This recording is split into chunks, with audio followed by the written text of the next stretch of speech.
तो नमस्कार, आप सभी का हमारे यूट्यूब चैनल पर स्वागत है। तो अगर आप लोग क्लास 12 बायोलॉजी के स्टूडेंट हैं और 2023 में बोर्ड परीक्षा देने वाले हैं तो हमारे यूट्यूब चैनल पर आप सभी लोगों के लिए बहुत ज़्यादा महत्वपूर्ण सीरीज चलाई जा रही है। इसके अंतर्गत हम लोग क्लास 12 बायोलॉजी की जो पूरी किताब होती है उससे महत्वपूर्ण प्रश्नों को डिस्कस कर रहे थे। जिसके अंतर्गत जो हमारी पहली सीरीज थी वो आपकी थी महत्वपूर्ण अति लघु उत्तरीय प्रश्न की सीरीज, जिसके अंतर्गत हम लोगों ने क्लास 12 बायोलॉजी की जो पूरी किताब होती है उसमें से हम लोग महत्वपूर्ण अति लघु उत्तरीय प्रश्न को डिस्कस कर रहे थे जो आपके बोर्ड एग्जाम के लिए बहुत ज़्यादा महत्वपूर्ण होते हैं। उसमें हम लोगों ने अभी तक लगभग 50 प्रश्नों को डिस्कस कर लिया है। अगर आपने उसे नहीं देखा है तो आप लोग जरूर जाकर के उसे देखना, क्योंकि हम लोग जो भी क्वेश्चन आपको करा रहे हैं बोर्ड एग्जाम के लिए बहुत ज़्यादा महत्वपूर्ण क्वेश्चन है। उसके बाद फिर हम लोग की महत्वपूर्ण लघु उत्तरीय प्रश्न की सीरीज भी स्टार्ट हो चुकी है, जिसके अंतर्गत अभी तक हम लोगों ने पार्ट नंबर फर्स्ट को डिस्कस कर लिया था। आज आपका पार्ट नंबर सेकंड होने वाला है, बहुत ज़्यादा महत्वपूर्ण होने वाला है। जितने भी आपके प्रश्न बोर्ड एग्जाम के लिए महत्वपूर्ण होते हैं, चाहे आपके अति लघु उत्तरीय प्रश्न हो, चाहे आपके लघु उत्तरीय प्रश्न हो, चाहे आपके बहुविकल्पीय प्रश्न हो, चाहे आपके दीर्घ उत्तरीय प्रश्न हो, सारे प्रश्नों की सीरीज हमारे यूट्यूब चैनल पर आप लोगों के लिए कराई जाएगी। तो आप लोग करना कुछ नहीं, बस वीडियो को लाइक करना है, चैनल को सब्सक्राइब करना है और सारे क्वेश्चन को अच्छे तरीके से फॉलो करना है, क्योंकि यहाँ पर हम लोग क्वेश्चन के साथ साथ आपको सोल्यूशन भी बता रहे हैं किस प्रकार से कितना सोल्यूशन आपको कितना लिखना है, कैसे लिखना है, ताकि आपको बोर्ड एग्जाम में पूरे मार्क्स मिले। सारी चीज़ों को समझने के लिए आपको वीडियो के अंत तक बने रहना है और हर एक क्वेश्चन को अच्छे तरीके से समझना है, कॉपी में नोट करना है और याद कर लेना है डेली बेसिस पे, ताकि जब भी बोर्ड एग्जाम 2023 में आप परीक्षा देने जाएं आपको अगर क्वेश्चन देखने को मिले तो आप लोग उसे सॉल्व करें अच्छे तरीके से और आपको पूरे पूरे मार्क्स मिले। ठीक, तो चलिए दोस्तों हम लोग वीडियो को शुरू करते हैं। तो वीडियो को शुरू करने से पहले मैं आपको बताना चाहता हूँ कि अगर आप लोग क्लास 12 बायोलॉजी के सभी चैप्टर्स के नोट्स प्लस में इंपॉर्टेंट क्वेश्चन आंसर चाहिए तो डिस्क्रिप्शन में आपको मेरा व्हाट्सएप नंबर मिल जाएगा, आप लोग मुझसे कॉन्टैक्ट कर लीजिएगा। 50 रुपीज़ चार्ज इसके अंतर्गत ये सारी चीज़ आपको देखने को मिल जाएंगी। ठीक, यानी कि 50 रुपीज़ में आपको सभी चैप्टर के नोट्स भी मिल जाएंगे, साथ ही में जो भी इंपॉर्टेंट क्वेश्चन है यूट्यूब पर कराया जा रहा है उसका पीडीएफ भी आपको वहाँ पर देखने को मिल जाएगा। ठीक, तो जिनको भी चाहिए डिस्क्रिप्शन में आपको उसका लिंक मिल जाएगा, आप लोग मुझसे कॉन्टैक्ट कर लीजिएगा। तो चलिए दोस्तों हम लोग वीडियो को शुरू करते हैं। लघु उत्तरीय प्रश्न की बात करें तो सबसे पहले हम लोगों ने इसमें जो पार्ट नंबर फर्स्ट था उसमें हम लोगों ने 7 सबसे ज़्यादा महत्वपूर्ण लघु उत्तरीय प्रश्न को डिस्कस कर लिया था। अगर आपने उस वीडियो को नहीं देखा है तो डिस्क्रिप्शन में आपको उसकी लिंक मिल जाएगी, आप लोग जरूर जाकर के उसे देख लेना। ठीक, अब हम लोग बात कर लेते हैं जो आपका 8वां प्रश्न क्या था उसे हम लोग देख लेते हैं, उसके बाद में फिर आगे के प्रश्नों को बढ़ते हुए जाएंगे हम लोग। ठीक, तो जो आपका 8वां प्रश्न है वो आपका होता है आवर्तबीजी पादप के पुष्प के बीजांड की लंब काट का नामांकित चित्र बनाइए। ठीक, तो आपका 8वां प्रश्न क्या है, आपका 8वां प्रश्न है आवर्तबीजी पादप के पुष्प के बीजांड की लंब काट का नामांकित चित्र बनाइए। ठीक, काफी ज्यादा महत्वपूर्ण क्वेश्चन है, आपके 2016 2018 में बोर्ड परीक्षा में क्वेश्चन आया हुआ भी है और काफी ज्यादा महत्वपूर्ण क्वेश्चन आपका हो जाता है, क्योंकि कभी कभी ये क्वेश्चन आपका दीर्घ उत्तरीय प्रश्न में भी आ जाता है। तो वहां पर भी आप लोग इसका चित्र बनाने को आएगा, तो आप लोग चित्र बनाने के लिए यहाँ से सीख लीजिए और साथ ही अपने कॉपी में बना करके इसे एक बार जरूर देख लीजिएगा, ताकि आप लोगों को सभी चीजें अच्छे तरीके से समझ में आ जाए। ठीक, तो इसका चित्र आप लोग इस प्रकार से देख सकते हैं। पहले मैं आपको बना करके दिखा देता हूँ ताकि आप लोग को अच्छे तरह से क्लियर हो जाए कि इसका चित्र किस प्रकार से होता है। ठीक, तो सबसे पहले आप लोग इस प्रकार से बनाएंगे, इस प्रकार से आप लोग बना देना, उसके बाद में फिर आपको इस प्रकार से बनाना,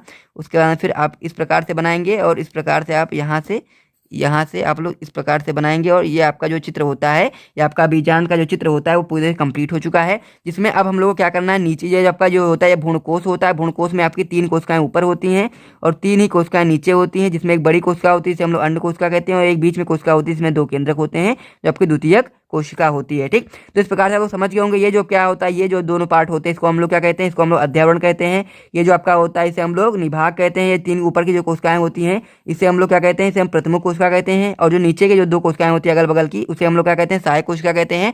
और बीच वाली कोशिका को हम लोग अंड कोशिका कहते हैं। ये आपकी द्वितीय कोशिका हो जाती है और साथ ही में क्या बीजांड वृंत हो जाता है। बस यही सारी चीजें हैं जो आपको समझनी चाहिए।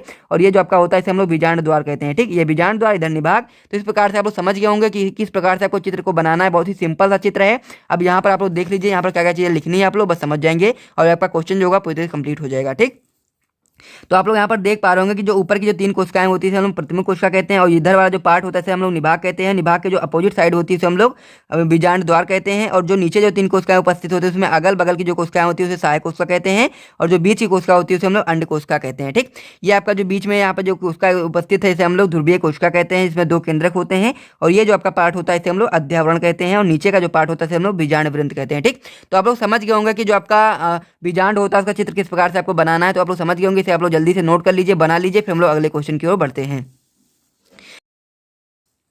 तो हमारा जो अगला क्वेश्चन है क्वेश्चन नंबर 9, जो आप लोग देख लीजिए। इसमें क्वेश्चन कर रहा है कि नर मानव में वृषण उदर गुहा के बाहर क्यों होते हैं। ठीक, 2013 2016 2010 में बोर्ड परीक्षा में क्वेश्चन आया हुआ है, काफी ज्यादा महत्वपूर्ण क्वेश्चन है। तो हम लोग को बताना ये है कि जो आपके वृषण होते हैं वो उदर गुहा के बाहर क्यों उपस्थित होते हैं, उसका रीजन क्या होता है, वही रीजन हम लोग को समझना है। ठीक, तो इसमें हम लोग बताएंगे कि जो नर मानव में जो वृषण होता है वो शरीर से बाहर वृषण कोष में उपस्थित होते हैं। वृषण कोष का जो तापमान होता है शरीर के तापमान से 2 से 3 डिग्री सेल्सियस कम होता है, जिस पर शुक्राणु का निर्माण होता है। ठीक, तो ये चीज आपको ध्यान देना है कि जो शरीर का तापमान होता है वो अधिक होता है, और उस अधिक तापमान पर जो शुक्राणु होते हैं उनका निर्माण हो पाना संभव नहीं है। इसी की वजह से जो वृषण होते हैं वो आपके शरीर से बाहर वृषण कोष में उपस्थित होते हैं, जहाँ का तापमान जो होता है वो 2 से 3 डिग्री सेल्सियस कम होता है, और इसी कम तापमान पर ही शुक्राणु का निर्माण जो होता है संभव होता है। इसी की वजह से जो वृषण होते हैं वो शरीर के बाहर उपस्थित होते हैं। यही चीज़ आपका समझना था, आप लोग समझ गए होंगे। फिर आप लोग यहाँ पर आगे लिखेंगे कि जो शरीर का तापमान है वो अधिक होने के कारण शरीर के अंदर शुक्राणु का निर्माण संभव नहीं है, अतः जन्म के समय वृषण अपने मूल स्थान से हट करके वृषण कोष में आ जाते हैं। ठीक, तो आप लोग समझ गए होंगे कि जो आपके वृषण होते हैं वो शरीर से बाहर क्यों उपस्थित होते हैं, उसका क्या रीजन होता है, आप लोग समझ गए होंगे। तो जल्दी से आप लोग इसे नोट कर लीजिए, फिर हम लोग अगले क्वेश्चन की ओर बढ़ते हैं।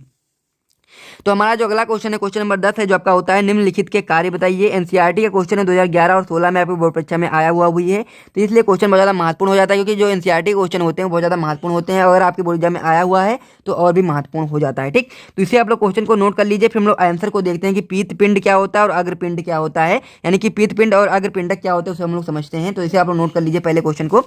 तो अब हम लोग इसका आंसर देख लेते हैं।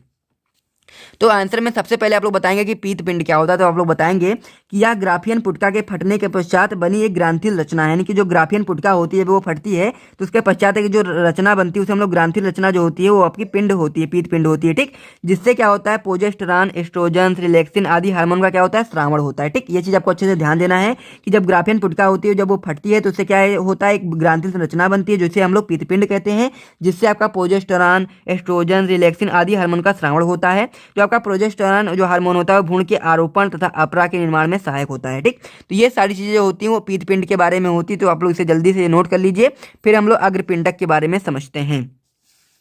तो अब हम लोग समझते हैं कि अग्रपिंडक क्या होता है। ठीक, तो अगर आपको अग्रपिंडक को अच्छे तरीके से समझना है, ठीक, तो जो अति लघु उत्तरीय प्रश्न की जो सीरीज थी उसमें मैंने आप लोगों को जो शुक्राणु का जो चित्र होता है उसको बना करके मैंने बताया था, तो उसे आप लोग जरूर देख लेना, क्योंकि शुक्राणु के चित्र से संबंधित ये टॉपिक है।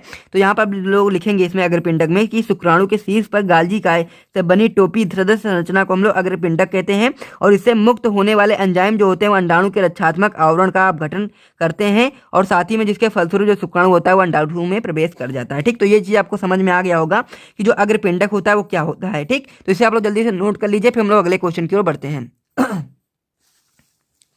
इसमें हमारा अगला क्वेश्चन है जो आपका होता है विदलन को परिभाषित कीजिए, विदलन एवं समसूत्री कोशिका विभाजन में अंतर लिखिए। ठीक, तो काफी ज्यादा महत्वपूर्ण क्वेश्चन ये भी आपका हो जाता है 2016 में, 2012 में, 2011 में, 2008 में, यानी कि 4 बार आपकी बोर्ड परीक्षा में क्वेश्चन आया हुआ है, इसलिए क्वेश्चन बहुत ज्यादा महत्वपूर्ण हो जाता है। तो चलिए अब हम लोग इसका आंसर देखते हैं। तो आप लोग बताएंगे सबसे पहले विदलन, आप लोग हेडिंग डालेंगे, इसका लिखना स्टार्ट करेंगे कि निषेचन के 24 घंटे बाद से युग्मनज में विदलन की जो प्रक्रिया होती है वो प्रारंभ होती है, और युग्मनज का जो समसूत्री विभाजन होता है वो लगातार बढ़ती हुई संख्या और घटते हुए आकार की कोशिकाओं में सतत विखंडन ही आपका क्या कहलाता है, विदलन कहलाता है। ठीक, तो सबसे पहले आप लोग विदलन की परिभाषा को लिखेंगे, इसके बाद फिर हम लोग समझेंगे कि विदलन एवं समसूत्री कोशिका विभाजन में क्या अंतर होता है। ठीक, तो यहाँ पर आप लोग बताएंगे कि जो आपका विदलन होता है उसमें क्या अंतर होता है, समसूत्री विभाजन में क्या अंतर होता है, दोनों में अंतर हम लोग को स्पष्ट करना है।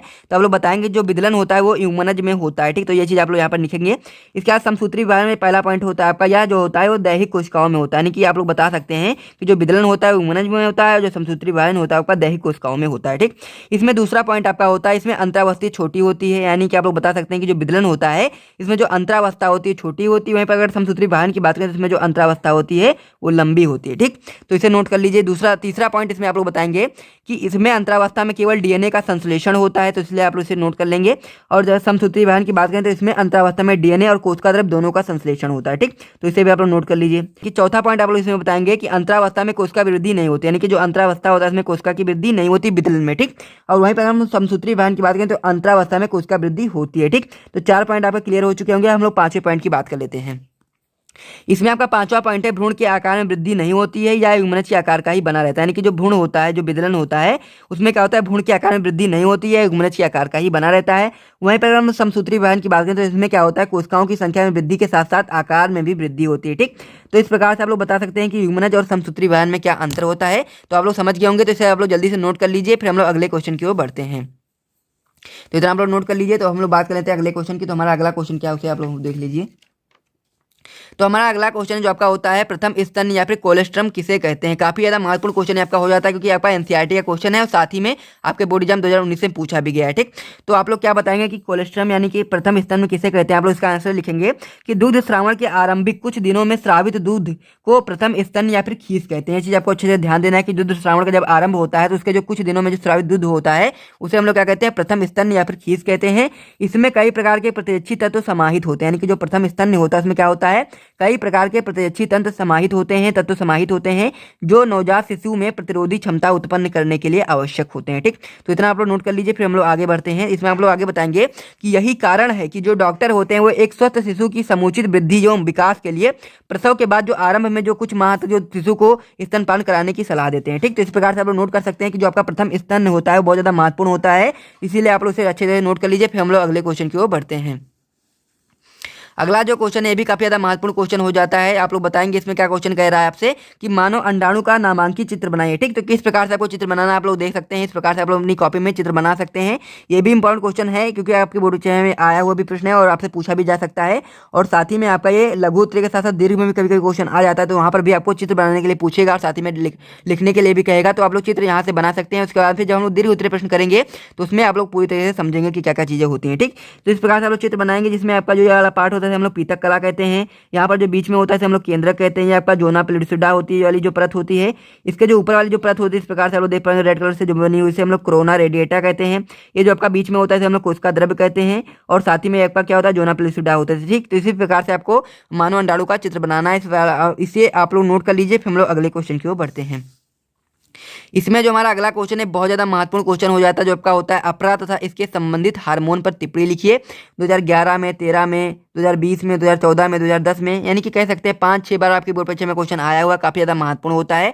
तो सबसे पहले हम लोग को अपरा के बारे में बताना है, उसका फिर हम लोग को बताना है कि अपरा से संबंधित जो हार्मोन होते हैं उनके बारे में भी हमको बताना है। ठीक, तो अपरा के बारे में आप लोग क्या बताएंगे, आप लोग लिखेंगे कि वह संरचना जिसके द्वारा जरायु स्तनधारियों का विकासशील भ्रूण जो होता है या फिर गर्भ होता है अपना पोषण मात्रक गर्भाशयी रुधिर से प्राप्त करता अपरा कहलाता है। ठीक, ये चीज आपको ध्यान देना है कि अपरा जो होती है वह संरचना होती है, इसके द्वारा जो आपका भ्रूण होता है या गर्भ होता है वो अपना जो पोषण होता है मात्र गर्भाशयी रुधिर से प्राप्त करता है। ठीक, तो इस प्रकार से आप लोग अपरा को नोट कर लीजिए। फिर हम लोग समझते हैं कि अपरा से संबंधित हार्मोन कौन कौन से हैं। कि अपरा से संबंधित हार्मोन में आप लोग बताएंगे कि इससे 2 प्रोटीन हार्मोन कोरियोनिक, और साथ ही में अगले पेज की ओर बढ़ते हैं तो इसमें क्या लिखा है कि इससे आप लोग बता सकते हैं कि जो अपरा से संबंधित हार्मोन में आप लोग बताएंगे कि इससे 2 प्रोटीन हार्मोन कोरियोनिक गोनेडोट्रापिक हार्मोन तथा प्लेसेंटल लैक्टोजन हार्मोन का स्रावण होता है। ये क्रमशः गर्भधारण में तथा दूध ग्रंथियों को प्रेरित करने में सहायता करते हैं। ठीक, तो इस प्रकार से आप लोग नोट कर सकते हैं। उसके बाद फिर आप लोग आगे लिखेंगे कि अपरा से 2 स्टेरॉइड हार्मोन एस्ट्रोजन तथा प्रोजेस्टेरॉन भी स्रावित होते हैं। ये क्रमशः गर्भाशय की पेशियों के संकुचन तथा कार्पस लुटियम की क्रिया को नियंत्रण में रखते हैं। ठीक, तो आप लोग समझ गए होंगे कि अपरा तथा इसके हार्मोन पर टिप्पणी लिखने के लिए आप लोग क्या क्या चीजें लिखनी है। बहुत ही ज्यादा महत्वपूर्ण क्वेश्चन आपका होता है, तो जल्दी से आप लोग इसे नोट कर लीजिए। फिर हम लोग मिलते हैं नेक्स्ट वीडियो में, तब तक के लिए जय हिंद।